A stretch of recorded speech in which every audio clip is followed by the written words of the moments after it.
Buenas noches para cada una de las personas que nos están viendo por este medio, por el Facebook, y quiero agradecerles porque han estado pendientes de las enseñanzas acerca del discipulado. Recuerden que este espacio se llama Estudio Bíblico en Línea y hemos estado viendo un texto muy importante que está en Mateo capítulo 28, versículos 19 al 20, que dice la escritura: y pues y hacer discípulos de todas las naciones, bautizándolos en el nombre del Padre, del Hijo y del Espíritu Santo, enseñándoles a guardar todo lo que os he mandado, y aquí yo estoy con vosotros todos los días hasta el fin del mundo.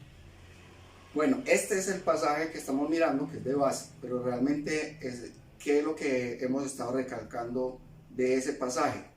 Que Jesús, cuando resucita, se aparece a sus discípulos y antes de ascender al cielo les da este mandato, más conocido como la Gran Comisión. Les da ese mandato después de que estos discípulos estuvieron con Jesús, preparándose alrededor de 3 años con él acerca del reino de los cielos y de las buenas nuevas del reino de los cielos. Entonces ya Jesús los va a dejar y les da un mandato muy claro. Este mandato es imprescindible para que se diera un momento dado la iglesia, para que naciera la iglesia de Jesucristo. El mandato era ir y hacer discípulos, porque eso es lo que la iglesia debe ser. Debe ser un grupo de discípulos. Y también estuvimos viendo en las clases anteriores, yo los animo a que las vean, que busquen en el WhatsApp de la Iglesia Nazareno Manantial, en el Facebook, busquen allí las enseñanzas las dos enseñanzas que he dado en estos días, para que ustedes ahí se den cuenta, porque hemos hecho lo que es la claridad sobre lo que es las diferencias que hay entre un discípulo y un creyente. También vimos la clase pasada lo que es un discípulo, y en esa clase nosotros vimos acerca del significado, ya lo dije, pero también vimos los propósitos. ¿Cuáles son los propósitos para hacer discípulos? Yo, ¿por qué o para qué hago discípulos? Y el primer lugar que vimos es que necesitamos llevar al discípulo, aquel que Dios nos ha puesto en nuestras manos, llevarlo a una madurez espiritual. Porque cuando él acepta a Cristo en su corazón y decide seguir la vida cristiana, apenas está comenzando a dar unos pasitos, apenas es un bebé espiritual y queremos que crezca y llegue a ser un discípulo maduro. Y el segundo aspecto que yo quiero que miremos es acerca de enseñarle al discípulo los principios para vivir y operar en el reino de Dios. Pero antes de mirarlo, yo quiero devolverme, porque creo que es muy importante que nosotros entendamos que el llamado de Dios para nuestras vidas es hacer discípulos. Si usted lee ese pasaje, ahí no dice: vayan y cuéntenme, háblenle a la gente de mí. Solamente háblenles, no más. Lo que Jesús quiso decir es que había que ganarlos, pero que había que hacerlos discípulos. ¿Y cómo lo hacemos discípulos? Haciéndoles unas enseñanzas que están escritas en la palabra de Dios. Buenas noches para cada una de las personas que nos están viendo por este medio, por el Facebook, y quiero agradecerles porque han estado pendientes de las enseñanzas acerca del discipulado. Recuerden que este espacio se llama Estudio Bíblico en Línea y hemos estado viendo un texto muy importante que está en Mateo capítulo 28, versículos 19 al 20, que dice la escritura: y pues y hacer discípulos de todas las naciones, bautizándolos en el nombre del Padre, del Hijo y del Espíritu Santo, enseñándoles a guardar todo lo que os he mandado, y aquí yo estoy con vosotros todos los días hasta el fin del mundo. Bueno, este es el pasaje que estamos mirando, que es de base, pero realmente ¿qué es lo que hemos estado recalcando de ese pasaje? Que Jesús, cuando resucita, se aparece a sus discípulos y antes de ascender al cielo les da este mandato, más conocido como la Gran Comisión. Les da ese mandato después de que estos discípulos estuvieron con Jesús, preparándose alrededor de 3 años con él acerca del reino de los cielos y de las buenas nuevas del reino de los cielos. Entonces ya Jesús los va a dejar y les da un mandato muy claro. Este mandato es imprescindible para que se diera un momento dado la iglesia, para que naciera la iglesia de Jesucristo. El mandato era ir y hacer discípulos, porque eso es lo que la iglesia debe ser. Debe ser un grupo de discípulos. Y también estuvimos viendo en las clases anteriores, yo los animo a que las vean, que busquen en el WhatsApp de la Iglesia Nazareno Manantial, en el Facebook, busquen allí las enseñanzas las dos enseñanzas que he dado en estos días, para que ustedes ahí se den cuenta, porque hemos hecho lo que es la claridad sobre lo que es las diferencias que hay entre un discípulo y un creyente. También vimos la clase pasada lo que es un discípulo, y en esa clase nosotros vimos acerca del significado, ya lo dije, pero también vimos los propósitos. ¿Cuáles son los propósitos para hacer discípulos? Yo, ¿por qué o para qué hago discípulos? Y el primer lugar que vimos es que necesitamos llevar al discípulo, aquel que Dios nos ha puesto en nuestras manos, llevarlo a una madurez espiritual. Porque cuando él acepta a Cristo en su corazón y decide seguir la vida cristiana, apenas está comenzando a dar los pasitos, apenas es un bebé espiritual y queremos que crezca y llegue a ser un discípulo maduro. Y el segundo aspecto que yo quiero que miremos es acerca de enseñarle al discípulo los principios para vivir y operar en el reino de Dios. Pero antes de mirarlo, yo quiero devolverme, porque creo que es muy importante que nosotros entendamos que el llamado de Dios para nuestras vidas es hacer discípulos. Si usted lee ese pasaje, ahí nos dice, vayan y cuéntenme, háblenle a la gente de mí. Solamente háblenles, no más. Lo que Jesús quiso decir es que había que ganarlos, pero que había que hacerlos discípulos. ¿Y cómo lo hacemos discípulos? Haciéndoles unas enseñanzas que están escritas en la palabra de Dios. ¿Qué es el discipulado? El discipulado es el proceso que se lleva a cabo cuando una persona coge un creyente, un recién convertido, y lo lleva por una serie de pasos hasta que alcance su madurez en Cristo. Creo que decíamos también que en muchas iglesias donde se practica lo del discipulado relacional, se hace la siguiente pregunta: ¿hasta dónde o hasta qué punto yo llevo a esta persona que estoy discipulando? La respuesta es clara: hasta que se evidencie por el Espíritu Santo que esa persona ya está madura en Cristo, que ya puede caminar sola, que está preparada a su vez para hacer discípulos. Entonces es un proceso y cada que alguien es discipulado, llega a madurez, este hace un discípulo y el otro hace otro, y tenemos una iglesia llena de discípulos. Y yo quería enfatizar, cuando me devolví acá, quería enfatizar de que la iglesia del Señor en este momento, en este tiempo histórico, está en un letargo espiritual. Porque Jesús dice, id y haced discípulos, y la mayoría de cristianos solo están asistiendo a la iglesia, hacen parte de un listado de personas de una congregación determinada, pero no son verdaderamente discípulos. Entonces no estaríamos cumpliendo el mandato que Jesús nos dejó aquí en Mateo 28, 19 al 20. Quiero que se queden pensando, reflexionando en eso. Y vamos a continuar entonces con el segundo punto, que ya lo dije. Decíamos que al discípulo había que enseñarle sobre los principios para vivir en el reino. Para vivir en el reino. ¿En el reino de quién? ¿En el reino del hombre? No, en el reino de Dios. En el reino de Dios. ¿Y por qué razón?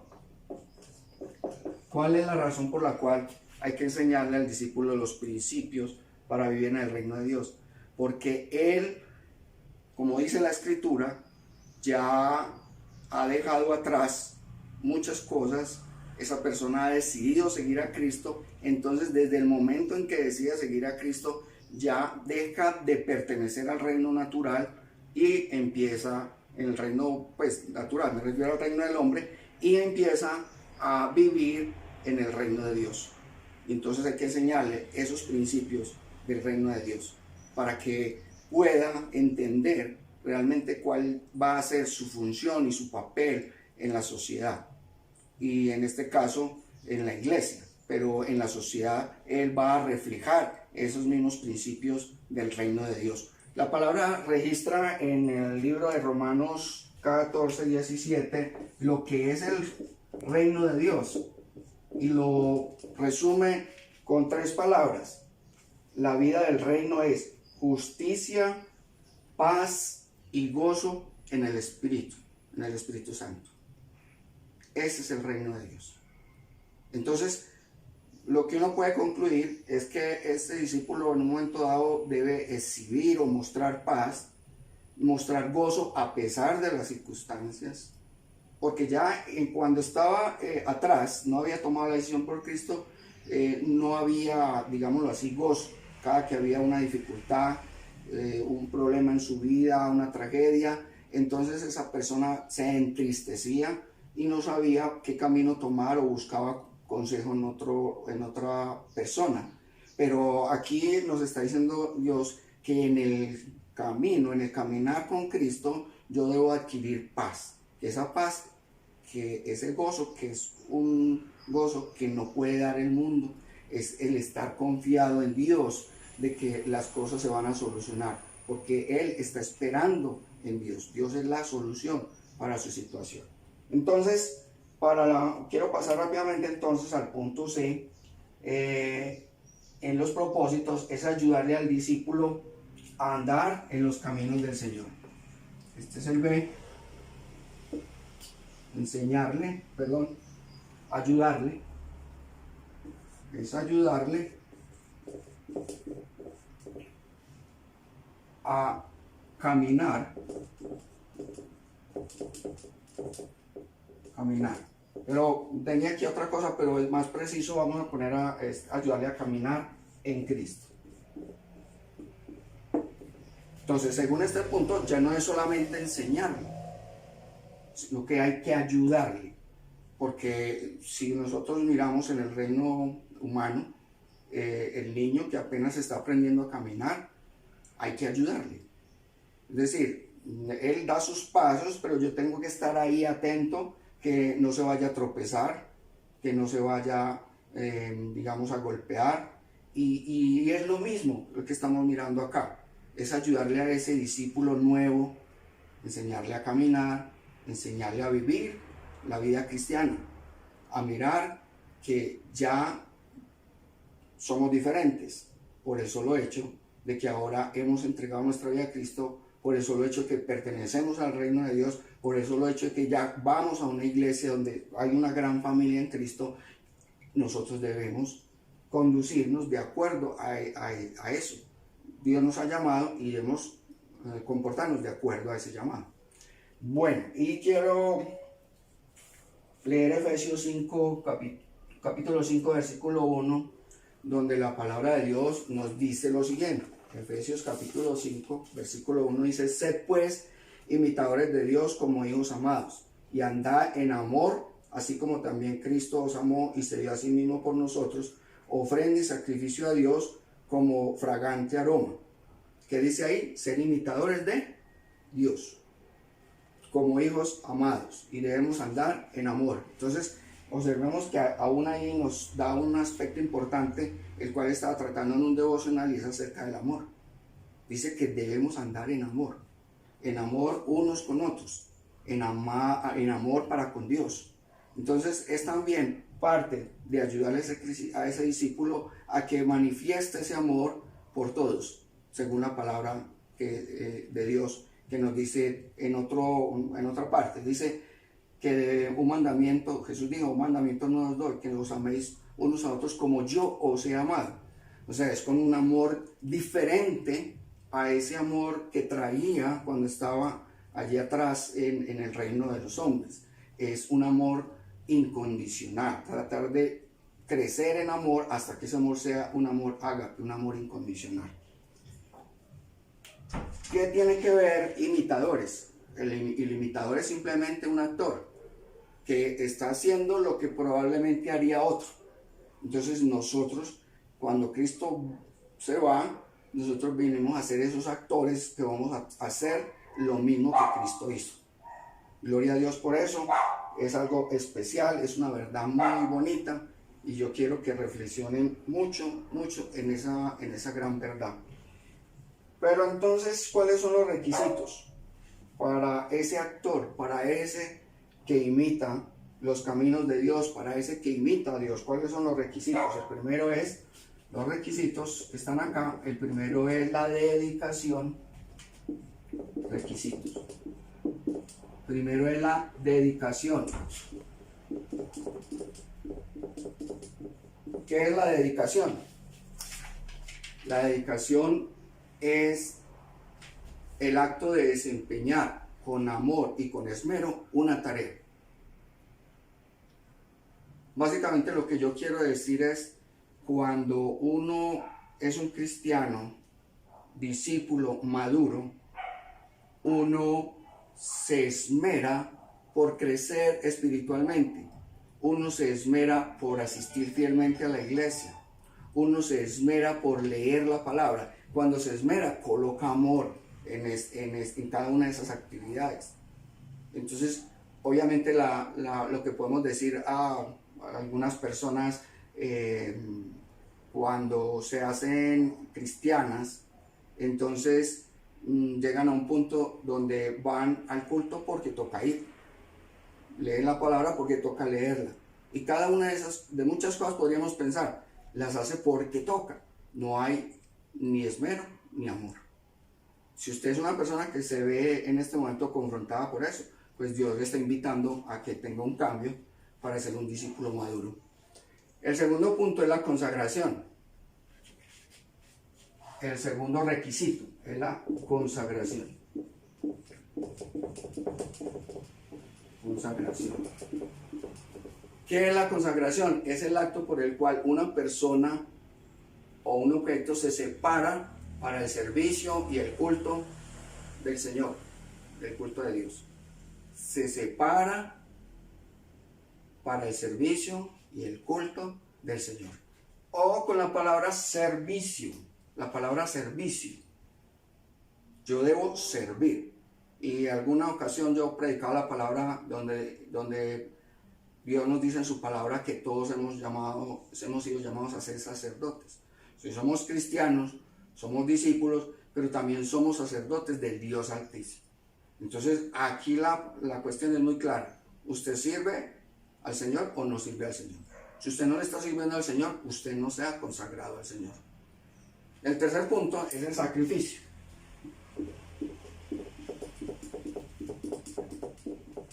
El sacrificio. ¿Qué es el sacrificio? Es una ofrenda hecha a Dios como señal de reconocimiento y de obediencia. Hay una decisión. Es obedecer a Dios. Obedecer a su palabra. Y entonces, en la medida en que yo obedezco, habrá momentos donde esa obediencia me pide a mí sacrificar algo. Donde yo tengo que darle de pronto en un momento dado a Dios el mejor tiempo. Darle a Dios la oportunidad de guiar mi vida. Pero para eso se requiere hacer ese sacrificio. Otro punto importante es la lealtad. Lealtad. Estamos mirando esto de la lealtad, y cuando nosotros pensamos en lealtad, ahí mismo pensamos, digamos, una pareja, un matrimonio o un par de amigos, y donde se dice que si hay un compromiso entre los dos, si hay una dedicación el uno para con el otro, entonces debe serle fiel. Esta lealtad se refiere a fidelidad. Lo voy a leer textualmente acá. Es la actitud de fidelidad, en este caso fidelidad a Dios, que no le da la espalda a Él buscando refugio o la solución de un problema en otro lado. O sea, si yo soy cristiano y tengo un problema, ¿a quién debo consultar primero? A Dios. No estoy diciendo que no pueda consultar a un psicólogo si en un momento dado lo requiere, pero la primera persona por lealtad a la que yo debo ir es a Dios, para que Dios me muestre qué debo hacer en determinada situación. Hay mucha gente que toma las decisiones y luego piensa qué sería lo que Dios quería que yo hiciera. Y le salen las cosas malas y de pronto dice, es que de pronto Dios no quiso, pero esas cosas le salieron malas porque usted no consultó primero a Dios. Entonces hay que tener lealtad. Muchas personas también cuando ven, le pueden consultar a Dios, y como Dios se toma su tiempo, porque no es lo mismo el tiempo de él que el tiempo mío, se toma su tiempo, entonces como se está demorando mucho la respuesta de Dios, voy y consulto al horóscopo, al adivino, no sé a quién más. Ahí no hay lealtad, ahí no hay fidelidad a Dios. Debemos respetar esa relación de amor que tenemos Él y yo, y debo ser fiel para con Él. El otro aspecto es el compromiso. El compromiso. Entre pastores hablamos muchas veces de que al pueblo de Dios le falta mucho compromiso. O es que a esa persona le falta mucho compromiso. No se compromete con ningún ministerio, con ninguna tarea de la iglesia. No se compromete absolutamente con nada. Y entonces ahí es donde cuestionamos. Ese creyente o ese discípulo que ya no se está comprometiendo con Dios, ¿cómo está viviendo su vida espiritual? ¿Cómo será su vida en la vida de, digamos, en su intimidad con Dios? Cuando habla con Dios, ¿qué le dice a Dios?